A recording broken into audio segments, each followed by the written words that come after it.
بسم اللہ الرحمن الرحیم۔ السلام علیکم ورحمۃ اللہ وبرکاتہ۔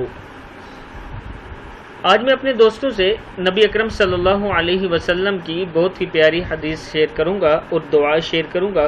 اس سے پہلے میں اپنے تمام دوستوں سے گزارش کروں گا کہ اگر آپ نے ابھی تک میرے چینل عابد راجہ کو سبسکرائب نہیں کیا تو ضرور کر لیں۔ تو سٹارٹ کرتے ہیں۔ بسم اللہ الرحمن الرحیم۔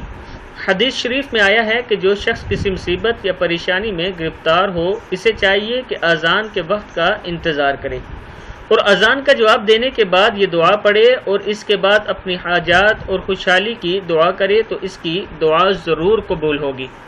کیا ہے؟ بسم اللہ الرحمن الرحیم۔ اللہم رب هذه الدعوة الصادقة المستجابة لها دعوة الحق وقلمة التقوى احینا علیہا وامتنا علیہا وابعثنا علیہا واجعلنا من خیار اہلہا احیاء وامواتا۔ صدق اللہ العظیم۔ کتاب کا یہ حوالہ موجود ہے، آپ دوستوں سے گزارش ہے کہ اس پر ضرور عمل کریں۔